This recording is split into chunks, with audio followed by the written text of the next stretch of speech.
All right, we'll go ahead and get started with the next portion of our Smyrna Business Association September meeting. I'm going to be two people today. I'm Nick Dixon, the president of the Smyrna Business Association, and I'm also a sponsor, so I'm Nick the Realtor as well, but I'm going to start out as Nick Dixon, and I'll be Nick the Realtor later. The first thing that we're going to do actually is to have Sarah Sorensen to recognize our board and do some announcements. All right, thank you, Nick. First, I want to recognize the board members who continue to work really hard to bring virtual programming to everyone. I know as we discussed in our group, we're all ready to get back to some in-person meetings and networking, and the board has discussed this several times a month, and we are still trying to set those dates. So please keep an eye on the newsletter and the Facebook page and the website for when we will be back in person. We'll obviously need to follow the guidelines of CDC, the state, and the city as far as masks and social distancing. So we're working on that, but we look forward to being back in person soon. We're so grateful for everybody who has joined us for this virtual programming over the last several months, and for the new members who have joined. So thank you for joining. Your membership means a lot to us, and we are excited to have you and excited to have meet you in person soon. A couple of announcements. I wanted to make sure that everyone who is aware that the Cobb County grants for nonprofits, this is the third wave of applications.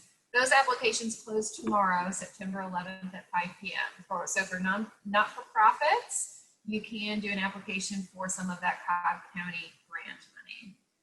Next, we have a couple of coffee and networking meetings coming up this month. Those are Wednesday mornings at 8 a.m.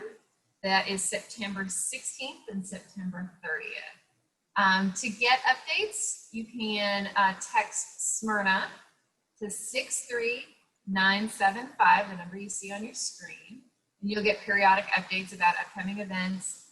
We'll also send emails and continue to update our Facebook page and our website. Thank you very much. Thank you very much, Sarah. And next we'll have Mary Moore, the director of the library, to give us some updates. Hi, good morning. Thank you to the Smyrna Business Association for allowing me to say a few words this morning. First, I would like to announce the appointment of Interim City Administrator Joseph Bennett this week. Former City Administrator Tammy Sadler-Jones resigned last week, and we wish her well in this new chapter in her career. I'm going to personally miss her very much. Joe Bennett is the Smyrna Police Chief. He has worked for Smyrna for 25 years. He holds a master's degree in public safety administration and is currently working on his doctorate in public administration from Valdosta State University. Chief Bennett was sworn in as interim city administrator yesterday. Deputy Police Chief Robert Harvey is serving as acting police chief during this time. This past week, both the community center and the library lost our air conditioning. So many of you may already be aware that we were closed for several days. We were forced to close for emergency repairs because of the heat. I'm glad to say the AC has been restored and the library will open for normal business hours today. I'm so happy. The library's virtual collections and services, though, never shut down during this time or during the pandemic. So, for example, the Youth Services Department posts 2 new story times every week through its Facebook page for pre-K kids. And the Adult Services Department hosts lectures and book discussions via Zoom. So I want to highlight this month's program will be a virtual concert instead of a lecture. It's going to be on Sunday, September 27.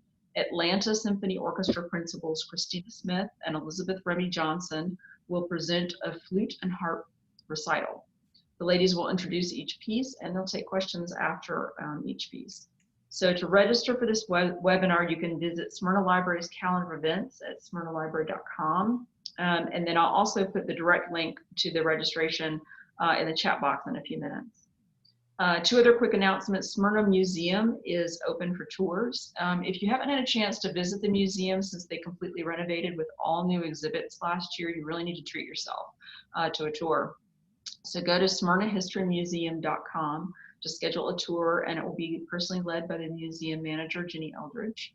The museum is open Tuesdays, Thursdays, and Saturdays from 10 a.m. to 4 p.m. Keep Smyrna Beautiful and Smyrna's Public Works Department have teamed up again for their second Bulky Trash Amnesty Day event. This event is different than the shredding event. This one is scheduled for Saturday, October 3 from 8 a.m. to 4 p.m. at the Public Works facility on Airport Road. So they're accepting really big things like furniture, mattresses, carpet, and disposing of them for free if you're a Smyrna resident. This is for a service to Smyrna residents. They are not going to accept hazardous materials like Freon appliances, things like that. So if you want details about what they will and won't accept, go to the Keep Smyrna Beautiful Facebook page. Thank you very much. All right, awesome. Thank you very much.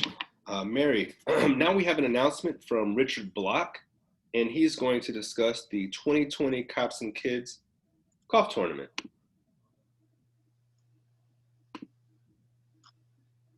Okay. Hi, everybody. On Monday, September the 28th, will be our Cops and Kids Golf Tournament that's presented by the Cobb EMC Community Foundation.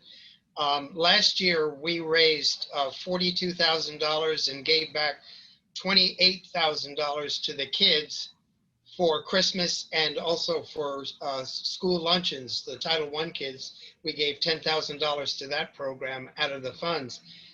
This year, the tournament will be at Brookstone, again on September 28th. We are very rapidly approaching our goal of 100 players. We're very close to it. I'll put the website information up on the chat area so that you may want to take a look at that. We did have some players from Smyrna. We had some players from Smyrna that are playing in the golf tournament.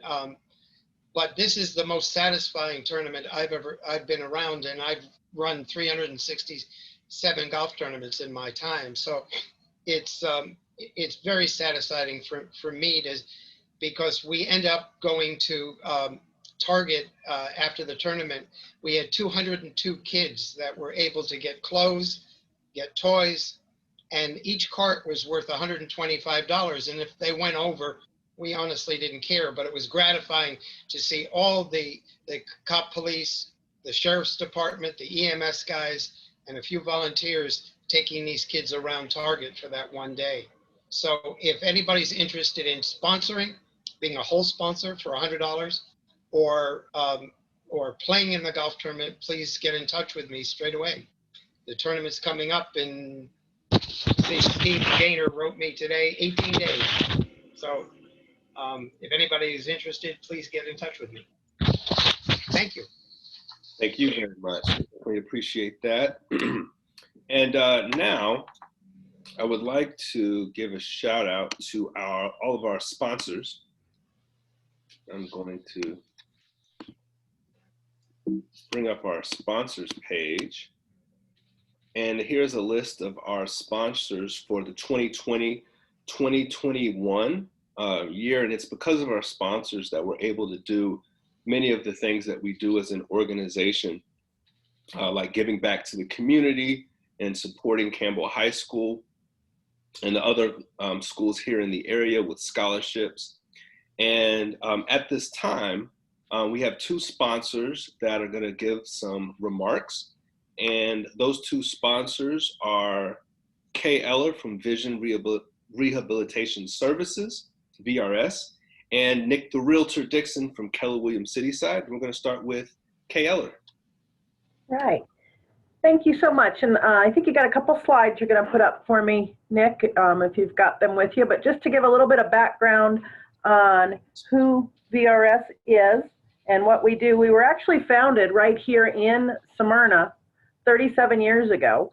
We were founded as Cobb Services for the Blind, and as a 501c3, our entire mission and goal is really to assist individuals of all ages living with a vision impairment that cannot be corrected, provide them all the tools they need to live a vibrant, fulfilled life. And you having trouble with the slides, Nick? It's not coming up, but that's okay. So what we do is provide comprehensive vision rehab services, and we'll describe what those are, but just so everyone's aware, it takes a highly trained specific staff to actually provide these services, and there is actually a shortage of instructors who deal with our clients and the various individuals that we work with. And we work with people with all types of possibilities, including those with dual sensory loss, such as hearing as well as vision. We stride ourselves on the fact that we are out-of-the-box type thinkers. You can go to the next slide. Out-of-the-box type thinkers in the fact that we did have to overcome how we can teach individuals visually impaired during these COVID times. And we were able to overcome that. And one of the biggest things that we always strive to make sure that the communities are aware of is we are actually helping individuals with vision and significant vision loss get back to work. According to the National Federation of the Blind, only about 42% of employable visually impaired people happen. So that means 58% of capable, employable individuals are out there. And so we intertwine in our teachings how to get ready for work, how to use the accessive technologies and things. If you want to go to the next slide, that'd be great. So some of the specific things that we do and that we address are the basics of life, the activities of daily living. That's what VRT or vision rehab actually is. And it's about learning to cook, clean, etc. Unfortunately, vision rehab, unlike other rehab, is not covered by health insurance most of the time. And so we are always looking for support. If you want to go to the last slide for me, Nick. And one of those is our 12th annual 5K, 10K. This year, unfortunately, we have got to go 100% virtual, but that doesn't stop us from being competitive. So what we're asking is for everybody to jump out on Race Roster is where we're at, or that tiny URL there on the screen. Register, and when you register for the race, you're automatically going to get a finisher medal and a t-shirt sent to you. You do your race at your own pace, upload it by the 26th of October. And what we're going to also provide is a fundraising page. So instead of competing on how fast can you do a 5K or a 10K, you're going to be competing on who can raise the most money. So raise a minimum of $200, and we're going to put you into a drawing for a $150 gift card. So if you're ever in the neighborhood, want to swing by, we are open and working Monday through Thursday, 8:30 to 4:30. We'd love to take you on a tour and show you what we do. Thank you so much. Thank you very much. Apologies for the technical difficulty with the slides. I'm glad we were able to get those up. And now we'll have our sponsor remarks from Nick the Realtor. And so I'll go ahead and hand the mic to him. Oh, I'm Nick the Realtor. So the thing I wanted to talk to you all about briefly with the real estate market is a lot of people have been kind of just wondering like what's been going on since COVID-19 hit and since there's a pandemic and what's going on with the job losses. Should I be sitting on the sidelines right now and waiting before I purchase a house? Or, you know, should I be jumping into the game? Like what should I be doing? And right now, whether or not you have a house to sell, or you're looking to buy a house, or you're looking to sell a house and either downsize or upgrade to a bigger house, it's an amazing time right now to do all three of those things. The reason being is interest rates are incredibly low. So I'm seeing people getting interest rates like sub 3%, like 2.5%, 2.85%. And what that equates to is much lower mortgage payments every month. So you've got that piece. And then as far as selling a house right now, because of how low interest rates are, there's high demand and low supply. So what that means for sellers is they're typically getting multiple offers on their home. They're getting higher amounts than they were anticipating because people's purchasing power is more because the interest rates are so much lower. And then also the inventory, with it being so tight, there's just so much competition. So as a seller, they're getting the pick of the buyers that are in the market, so they can say, okay, I want these terms. I've got one deal I'm working on right now where somebody says, I'm selling my house, but I need some time. I need a couple months to get my things in order before I move. And then I've got a buyer who's like, I've got time. I just want a house right now. So there's just all different types of scenarios and ways that you can kind of work deals out to create win-win situation for you and for the other person. So if you or anyone you know is trying to figure out what's going on in the housing market, just want to sit down and have a conversation and see if this might be the right time for you, I'm more than happy to talk with you. You can follow me on Instagram at Nick, N-I-C, the Realtor. Feel free to call me. I'm on the Smyrna Business Association directory. You can look me up, Nick the Realtor, or shoot me an email. I respond to everything. So if there's anything I can do to help, more than happy. I'm going to pass the mic back over to Nick Dixon. Thank you, Nick the Realtor. That was a phenomenal job. We definitely appreciate that. And now we are going to, before we get to our keynote speaker for this program, we're actually going to do some door prizes. So, Sarah, if you could talk a little bit about some of the trivia that we're going to do, how the trivia works, and then what the good people are going to win if they get the trivia question first. Sure. So we have, I've got some Smyrna trivia questions today, and I'll give you a hint. Some of them are going to be highlighting our sponsors. So if you don't have the list of sponsors memorized, you might go over to the SBA webpage and check out the sponsors page.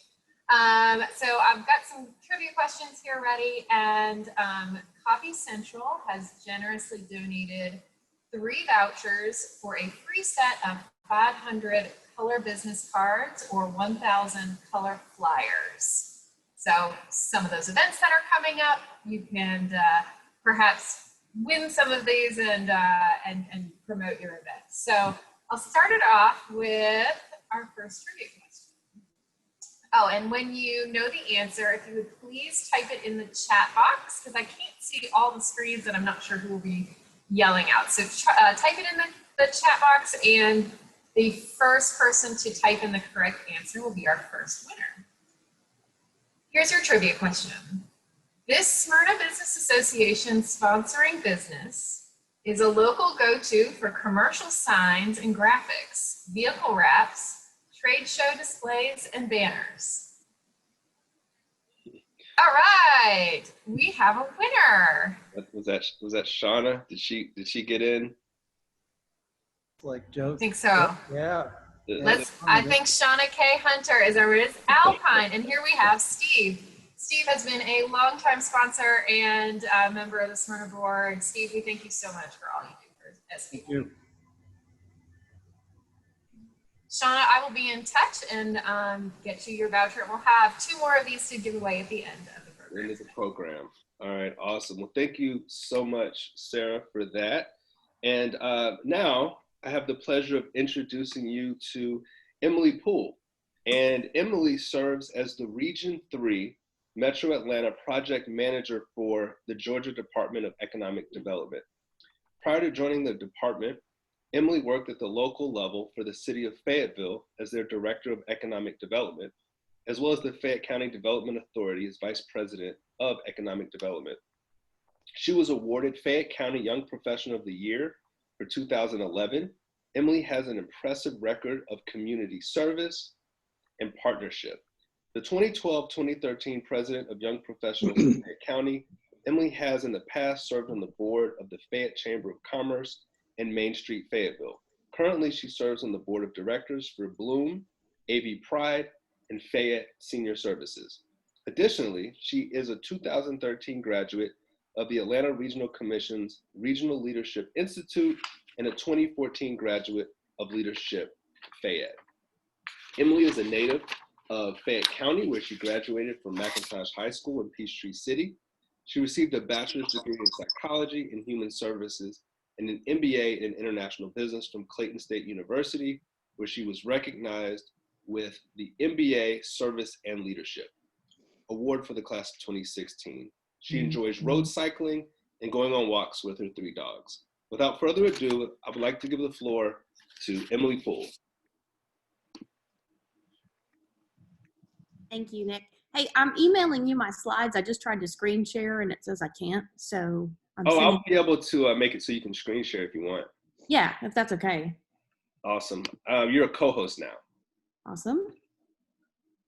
There we go.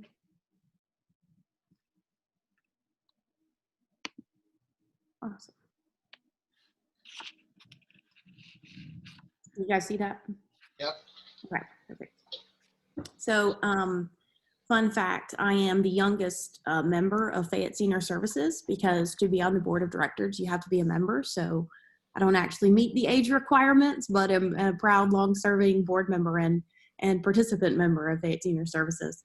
If you guys, I just want to say, if anybody has any questions along the way, I don't want you to forget them. So interrupt me. Nick, if you'll help me keep an eye if anybody types a question or raises their hand. I just want you to be able to ask your question as they come to mind. So please interrupt me and we'll talk about it. This is a dialogue and I want to make sure that we address any questions that you guys have. There we go. So our department, a lot of times I get asked, what is the Georgia Department of Economic Development? What do you guys do? The short answer, if I've got 10 seconds, is I'll tell people, well, we recruit new investment to Georgia and support the companies who are here. So at the end of the day, we're looking for 2 things: capital investment in Georgia and new jobs creation. So that's kind of in 2 different ways. We recruit new companies to Georgia. So has anybody ever heard of the Amazon project when they were talking about HQ2? Everyone heard about that, which by the way was not how those projects are normally done at all. Typically the company comes to states, they would come to like our office and other state offices in private to kind of evaluate the business case for each location before it's public. But it's those kind of projects. So if a company is looking at opening either a new manufacturing facility, a new plant, a new headquarters, regional headquarters, onshoring, we've seen a lot of that in the past couple years. Those kinds of projects, a company will come to, say they're looking, they know they need to be in the Southeast US, for example, or maybe they're just looking at domestic. So they throw a wide net and say, well, somewhere in the US. They typically, not always, but typically will start at the state levels, and they'll come to us and say, we need a location that's at least 50 acres because of the size of our plant and space we need. We need at least 300,000 working population within a 45-minute drive with at least these qualifications, at least a high school diploma or GED. We need to know what the wage rates are in that area, so we'll know if we can be competitive in this market at all, paying what we're used to paying as a company. So any of those types of questions, we call them critical factors, and we help a company assess where would be the best site, in our case in the state of Georgia, for their project. So that's the recruitment side. And then just as robust, we have my team, which I work on the regional team, and we are tasked with supporting our companies who are here. So we're divided up. Georgia has 12 regions. Mine happens to be Metro Atlanta. In our breakout group, I was telling some of you guys, I cover the 10 county metro region. So that's everything from the south side, Fayette, Clayton, Henry, up to Cobb, Cherokee, Gwinnett, DeKalb, Fulton, Rockdale, and Douglas. So really the core metro area surrounding Atlanta. And we're just here to make sure that companies have the resources they need. And some of those are problems. Sometimes they'll say we have a massive layoff coming. Some may be recruiting or employee retention needs. They may have training needs that they identify. Say they're opening a new division, or a lot of companies, believe it or not, are expanding right now. And you would not be surprised, by the way, at the sectors that are expanding. So think food packaging, condiment makers, food products, grocery supply chain providers, all of those types of sectors are expanding. So they may come to me and say, we are adding, $20 million in new manufacturing and packaging equipment. We need to hire 120 people in the next 6 weeks and get them all trained, and what state programs are there to support us. And so I will assemble kind of a dream team, if you will, to make sure they're capitalizing on state resources. And by that, I mean, we have some training funds, some partners like with the Department of Labor. They're great about helping to recruit and stage hiring events for those companies. It may be bringing in the technical college system if there are specific training needs that they can help with and build a training program. It may be bringing on the local community so they can help with a job fair. It's really tailoring. There's no one size fits all approach. It's tailoring our response to the needs of that company and whatever it is their project is going to encapsulate. So really it's matching those needs to the company, again, to make sure that they are successful and can grow here in Georgia. The statewide team, I kind of put our divisions up there because it's helpful to understand as organizationally how we're structured. The statewide team are the folks that recruit those statewide projects. So that company that's coming in and saying, hey, we may be interested in opening a new facility in Georgia. What do you have that meets our requirements? That's the statewide team. And then, like I said, I'm on the regional team. Primarily, we support existing companies who are expanding, but also if a company comes in and says, I definitely want to be in Metro Atlanta, then it would come to me as well, even if it's a new project. Film, everyone is probably very well aware by now that film has exploded in Georgia, particularly since 2008, when we had the passage of the Georgia Film Tax Credit Program that made it very robust, made our state very competitive for the film industry. And that allows for a significant film tax credit that they can then monetize. So it's been very lucrative for our state and recruited a ton of productions. We actually, I think as of last year, we had more productions by volume than California.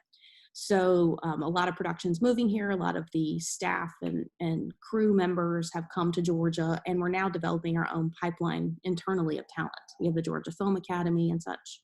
Our department, the Georgia Department of Economic Development, that is where the Film Office of Georgia is housed. So Lee Thomas is our film commissioner. She's amazing. She has incredible experience in the industry, contacts, and she has really spearheaded our efforts to grow this industry in Georgia. And I'm really proud to have her as our film commissioner. She's done a great job. International trade, we have a trade team that works in conjunction with like my team, for example. So say one of my existing companies comes to me and says, I'm thinking about exporting and want to explore finding export partners in the Western European market. So I would call on my international trade team. They could help me with some introductions, some data, if there were trade reports, introductions from our international team, that our international offices. We have Georgia offices around the world. We could make introductions for potential customers, potential partners. Really, it all goes back to helping our companies in Georgia grow and be successful and explore the business case, honestly, for making those expansion efforts. Marketing, we have our own marketing communications division. They help support all our efforts. If you follow the Georgia Twitter account, Facebook, LinkedIn, Instagram, those are all of our awesome marketing and communications team. They issue all of our press releases and support all of the divisions in our department. And they are small but mighty. I see they release announcements literally every day. Some news about a project or an expansion, new company, new investment, and they have some good news that they share. I'll share on the next slide. The process, just wanted to cover this because a lot of people say, well, how does it work? How does it start? The answer is it's all a little bit different. Sometimes, like I said, the company will come directly to the state. So they may reach out if they know one of us, if they have a contact inside our department. Some people just Google and look and they'll find me or whoever represents the region they're evaluating. They'll come to the State of Georgia Office of Economic Development, say, we're considering this project. What communities in Georgia would be a good fit? Sometimes they will have an existing relationship, say with their local community. Your Cobb County team at Select Cobb is phenomenal. Dana and his team, I cannot say enough good things. They're wonderful partners, very close partners with our department. So they have a lot of those personal one-on-one relationships with existing companies in the communities.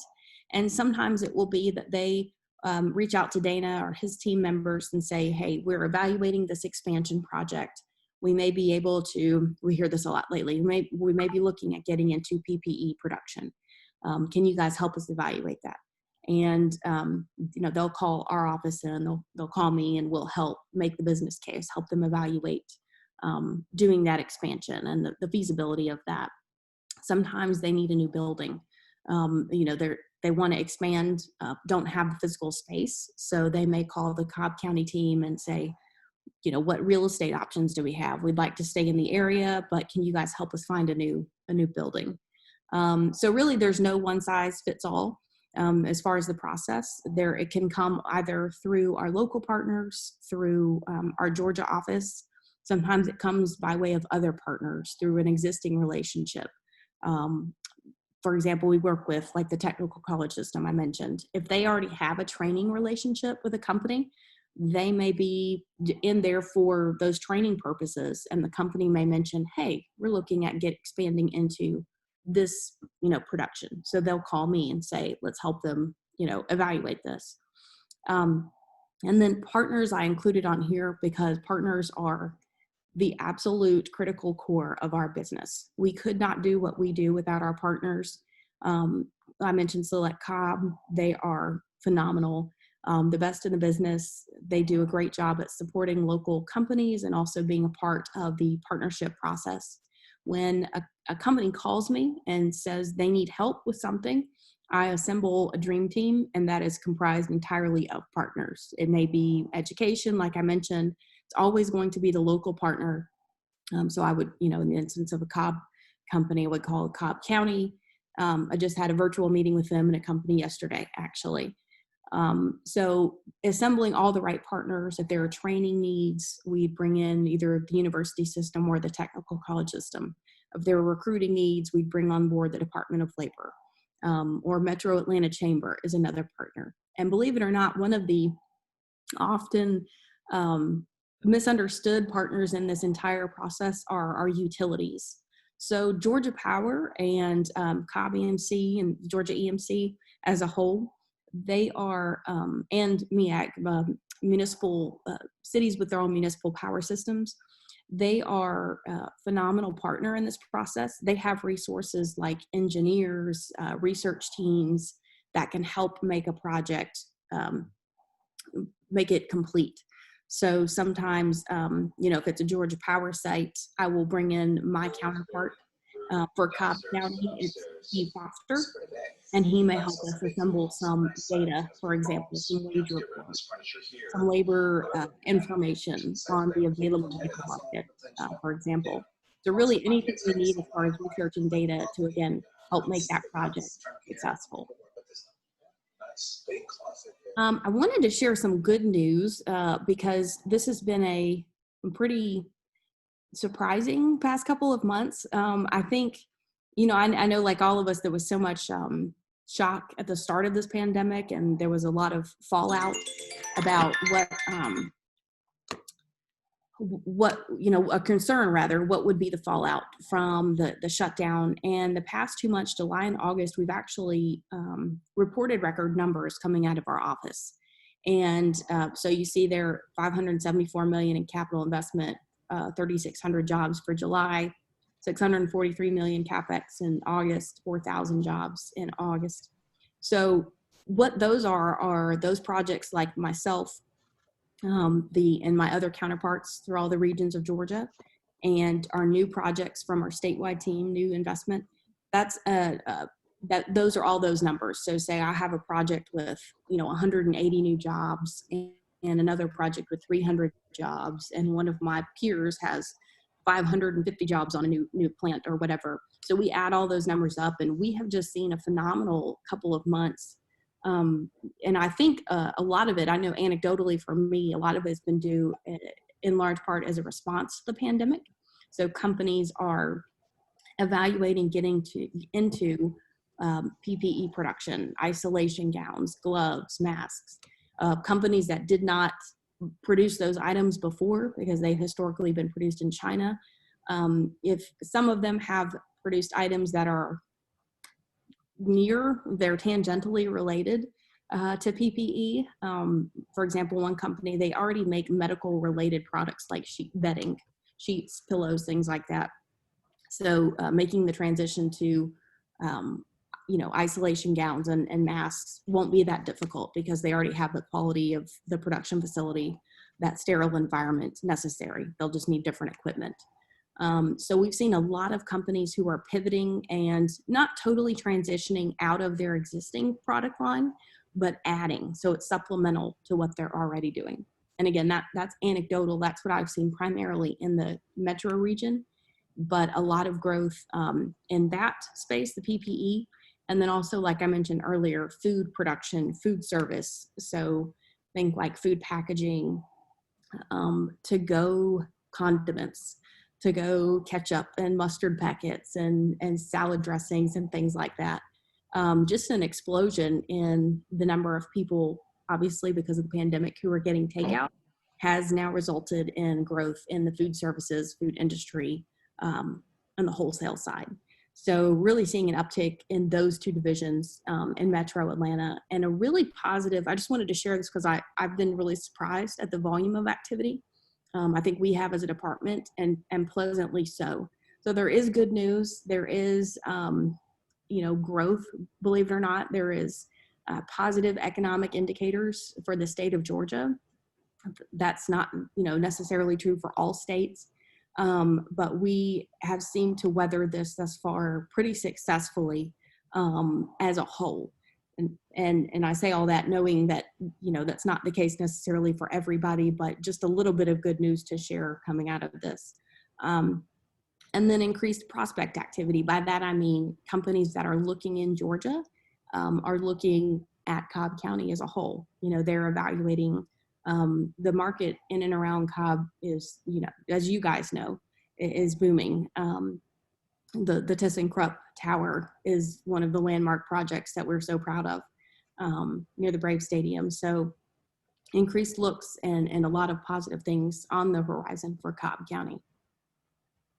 One of the things I didn't mention back when I was talking about process, when I said we have projects come in from a number of ways, either direct outreach from a company or via a partner relationship or a consultant or a real estate person, is confidentiality. So a lot of times, people will wonder, are you guys working with this company? Or I heard this, XYZ company is making, an investment, or they're expanding in Georgia, or who is that group, Emily, that you were touring around looking at this site, in Smyrna? If I can't tell you, don't be offended. We operate under a blanket of confidentiality to protect those companies. And if you think about it, it makes sense, because a lot of times if a company is evaluating, say, expanding their operations in Georgia, but that would mean consolidating operations in other states and closing those plants. They don't want that word to get out until they're ready to tell that. Obviously they have stakeholders in the form of existing employees, shareholders. There are so many implications. So we always operate in confidentiality until the company is ready to tell that story. And we always name our projects with a confidential code name, so that if we're writing about it, discussing it, it's going to be attached to that code name and we know what we're talking about, but it's in no way in relation to the actual company or the project. So just know that. You ever see me out and ask me, hey, who's that company you're with? If I can't tell you, don't take it personally. It's just something to know about what we do and to protect our clients and their investments. And just wanted to touch on this, obviously the big elephant in the room, the pandemic. And I talked a bit about this in our breakout group. We at the existing industry, we're still conducting visits, albeit virtually. So a large part of my job is going out, meeting with companies who are here in Georgia, learning about their needs, how we can support them, making sure they are taking advantage of programs like our Georgia job tax credits, for example. And we're doing as much as we can via video conference call. I think my record is like 9 Zoom calls in one day. So we will meet with companies virtually at the moment. When all of this calms down during normal non-COVID times, I'm on the road a lot because I go and meet with those companies in person.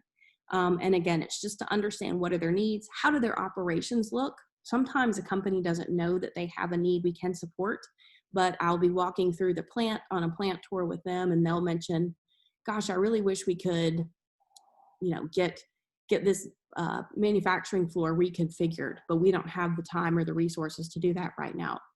And I'll say, well, actually, I have a partner out of the Georgia Tech Manufacturing Extension Partnership. They can do that for you at no cost. So it's oftentimes just listening and talking and hearing about their operations where we can find a resource that can plug in and support that company. And sometimes it makes all the difference. It's the what's going to determine if they're going to be able to add that new production line and employ 8 new people. I'm all for it, so anything we can do to help those companies. New prospect activity is still happening. We're particularly, like I said, in the last couple of months, companies at the beginning of the pandemic put a lot of their new projects on hold. So just because of the uncertainty. So maybe we were working with them about a new plant, a new office in Georgia that they put on hold, in early March. Now those activities are resurrecting. So it's pretty interesting to see, companies saying, look, we know we still need to move forward with this, or perhaps we need to move forward and quickly, because of an increase in their business volume. So we still have new projects that are looking, and a lot of it international investment, by the way. So we want to recruit foreign direct investment. FDI is a good thing. We get a lot of companies that are looking to onshore operations again. I had a call center project I worked that announced a couple months back, and it was Indian ownership, and they had a huge 500 plus person call center in India. They onshored operations. They brought everything back here to Atlanta. So, we love seeing projects like that. We love the positive news, putting Georgians back to work. And then I mentioned earlier, we have international offices for the state, literally teams that are housed in Europe. We have a China representative, Central and South America, Canada, I'm missing someone, Middle East. So we have teams that are housed around the world and that are specifically tasked with supporting new projects or our companies. So say a company is they're out of Israel, but they have an operation here in Georgia, or Europe. We have a delegation going to Europe soon, but they have an operation here in Georgia. When it means a lot when our leadership is able to go for a visit to headquarters in Italy or Germany, as the case may be, and say, thank you for doing business in Georgia. And so our international team over there helps to facilitate those kinds of things, but also does the same kind of work I do. They have a Georgia tie. There's always that relationship building, making sure they have the communication and the support they need to do well. I know I talked a lot, sorry. And again, interrupt me anytime, guys. So the new considerations, and again, this is in light of the pandemic. Global trade, I think we all know, is shifting a lot already. Particularly like those projects that we're seeing for PPE is a great example. Virtually all of those products were once produced in China. Now we're seeing not just companies looking to produce that here, but Chinese investors, interestingly, looking to open domestic plants producing those kinds of things. So that's just one example, but I think a very good one that we'll see certainly a shift in certain areas over the next couple of years after this. And then real estate changes. This is so interesting to me. I know you guys, probably follow real estate, and commercial industrial real estate is always at top of mind for us. But I think it's going to be very interesting to see how, as a result of this pandemic, real estate trends change. So, for example, New York City and all of the office space. New York City, by the way, has more office space than London and San Francisco combined, which is a staggering statistic I read the other day. And they still are at, I think it was 4%, only 4% have come back to work in the offices since the start of the pandemic. So I'm curious to see how those trends change. Some of the things that we're seeing in office projects now, incidentally, are an increase in square footage requests. So where we used to have a certain number of, I think it was 200 square foot per person, companies are now asking for much more than that, so they can practice social distancing, so they can have individualized offices for people. So I think it's going to be interesting, the changes that we will see with less permanence in office space, but a greater amount of square footage per person. And that's just some of the early indicators we're seeing. And I personally, I know some people think, well, companies aren't going to go back to offices. I don't think that's the case. There's certainly still a need for offices and corporate campuses. I just think they're going to look different over the coming years. But curious to hear y'all's thoughts. Does anybody have any questions for me right now? And then part two, this is my cell phone, my email. You're welcome to text me, call me, email me. I'm happy to answer any questions you guys have. You'll probably get the fastest answer via text, but happy to answer anything I can for you guys. This is Nick. I actually did have a couple questions that could pop in mind. So one, with everything going on with the retail market and with commercial real estate, as far as vacancies, Mm-hmm. Or occupancy rates relative to where they were. Can you speak to any particular opportunities that might be there as a result of those occupancy rates being as low as they currently are? So it's interesting because I've kept an eye on the lease rates, and in the retail market. I mean, as we all know, this has kind of been a death knell for many large retailers. It seems like every week there's another new one announcing. I think that's going to open an opportunity for a lot of smaller mom and pop shops to come back online. They'll have a lower retail lease rate, perhaps, especially with some of the larger chains closing. So I think there will be an opportunity in the long run. And then also I've been reading a lot about there's a couple of groups like the Simon Group that have started partnering with and actually they've purchased some large retailers. So I'm curious to see how that shakes out, because they're very intertwined as far as their real estate interests and the retail volume interests.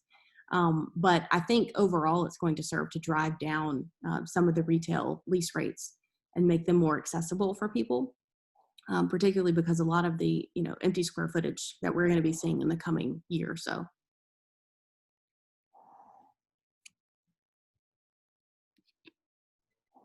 Emily, I have a quick question if I could. Yeah. So I'm not sure if this is your region. It might be just outside of it. But that big, huge Korean complex off 85 going towards South Carolina. I know there's a little bit of controversy that's been going on with that. Take that outside of it. The curiosity more is when you guys kind of work with, a company, and that's a foreign Korean company, and they come in, once they are, you kind of gotten them and established them, do you partner or work with them at all as far as the hiring and the getting the employees other than the ones that they need to bring in? I think that's why people are seeing this news story on the news, but yet they don't understand the other part of it. And because I have you here, I thought I would just ask if y'all are finalized once you kind of get them here and they start putting money in, or if you continue to work with them in some capacity. That's a great question. So that's SK Innovations that you're talking about. And I've seen some of that recently. I was actually just talking about that with some of my colleagues. Typically, yes. What we do, the Kia project is a great example. So one of our landmark programs in the state of Georgia is called Georgia Quick Start. And Quick Start is actually so successful that other states have copied it. Literally, I think Louisiana's is called Fast Start. They've just replicated the program. Virginia hired off one of our workforce guys to come up there and replicate it last year. So it's a very successful program. And what we do with Quick Start is we help come in, build the training program for the company, which is then proprietary, by the way. The Quick Start team then hands it over to the company to keep in perpetuity. It becomes their IP, the training programs. So when Kia came in, the Georgia Quick Start team hired subject matter professionals in automotive production. Actually, they already have some on staff, but brought it in because of the scale of it. Built Kia branded training platforms and for all of the processes in the plant. And then also stayed on and helped recruit. They held hiring job fairs, hired, trained all the way through completion over 4,000 people on the Kia plant. So that was a state of Georgia project, soup to nuts, from the site selection, which had a number of, property owners involved and helping to facilitate that, all the way through to the recruiting, hiring, and training of all of the 4,000 plus staff. So that's a really good question. And that's a state program, Georgia Quick Start, that facilitates that start to finish. On the SK project, I believe Quick Start is involved, but it depends on the project. And going back to what I said earlier about the needs of the company, sometimes they may say, we don't need help on the recruiting side. We have our own system, or we have a corporate team that's going to come in and do that. We just need the training materials, or whatever the case may be. Sometimes they already have their proprietary training materials built and don't need that. So it just depends on the needs of the company. But we do have the capacity and capability to do all of the hiring and training of all those new staff members. Hey, Emily, it's David Monroe. Can you speak to your involvement or your organization's involvement in Georgia's newest industries for medical marijuana and hemp? That's a great question. So I can say I have personally been shocked at the number of marijuana and hemp related companies that are now, some of them headquartered in Atlanta, that I've had the opportunity to work with. So they are eligible for our state programs, like our tax credits. They are hiring, a lot of them are very tech-based, so they're hiring coders and marketing professionals and executive teams, very, very well-paid employees, by the way. So they are eligible for a lot of our state programs. We do support their efforts in Georgia. I'm curious to see, because of the huge, quite frankly, influx of interest in that industry in Georgia, how that's going to evolve over the next couple of years, because it is here. And, getting the permitting process underway for a lot of the growing operations that people are looking to do has been pretty interesting. It's been a little bit of a learning curve for me, how they do that. But I would just say I anticipate seeing increased activity in that field in the coming year or so, because they're already here and they're already growing pretty significantly.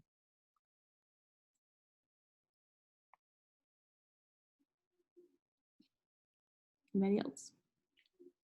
Emily, can you speak to any other emerging industries that are coming out right now? Esports.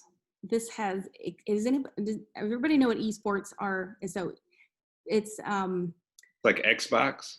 Yes, it's video games, but they've made it at a competitive sports level. I mean, literally, it's electronic sports. It is what it is, it is, and it's pretty interesting. They now have high school level competitive esports leagues in coming up, and I think Georgia has officially sanctioned one now. But we have become just this headquarters. I think Indianapolis, I want to say, is another big market for that. And particularly, interestingly enough, over the past 6 months, Georgia has really exploded in esports. I think because we've invested in it and we started building programs to build that pipeline. So Georgia Film Academy just announced an esports education program. So it's entirely, so where the Film Academy had historically film-related jobs, now they've got a whole new curriculum built for esports programming, so and training, and it's so cool. It's really neat to see how that has emerged, and it's become this very big thing. And the competitive market for that has really grown in Georgia. Like I said, even since the start of this pandemic, I think the announcement from Georgia Film Academy and that curriculum has helped. It's really raised our profile, like, oh, Georgia's investing in this. So I would say keep your eye out for esports. That's really an exploding industry for Georgia. So you're saying all these parents that are yelling at their kids for playing too many video games, they should flip the script. Yes. Yes, exactly. Yes, totally. There's opportunity there, not just to be a programmer, but to be a professional player now. So that's awesome. Well, Emily, thank you so much for your time and for sharing all that wonderful information with us, in addition to answering the questions. So this has been very insightful. So thank you very much. And before we let everybody go, we're going to go ahead and do one more round of trivia questions as well. So Sarah, you now have the floor to do 2 more trivia questions. Let's do this. Hold on 1 second, Sarah. You sound a little bit like a robot with your the audio. Something strange happened. Is that better? Not really. If you want to just write the question down into the chat box. So everybody, if you could look into your chat box, and Sarah is going to write the question into the chat box and hit enter, and then you're going to have to respond very quickly in order for the opportunity to win some of those business cards or print materials.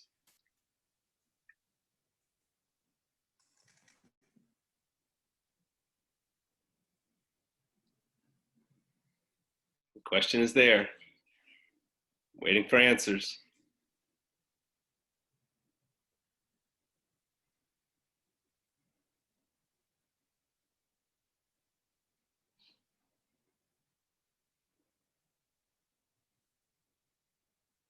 Looks like everybody's got to go check out where they're landing weekend. Y'all don't know the answer to this?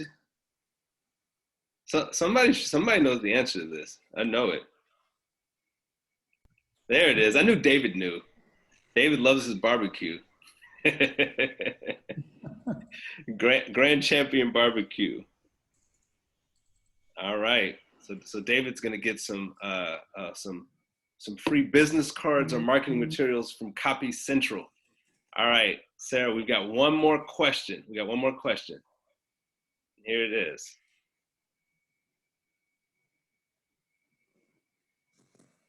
Kay Eller's got it. Kenny's Pies. Awesome. So we've got, who are our 3 winners today? Shauna Kay, David Monroe, and Kay Eller. We'll get you guys some prizes from Copy Central. You have the opportunity to get some marketing out there with some flyers or some business cards. So awesome. Well, thank you all, everyone, for coming here on Thursday for this virtual program. Hopefully I'll get to see all of your wonderful, beautiful faces in person soon. And we will be having another program coming up. Our next one is the 1st. It'll be October the 1st. Please follow us on our website. Look out for your emails, and then text message Smyrna to 63975. That phone number 63975. Just write the word Smyrna, and we'll send you text alerts. So thank you very much, and to Emily, our speaker, we appreciate you. All right. Thank you. Meeting is adjourned. Have a good day, everybody. Bye.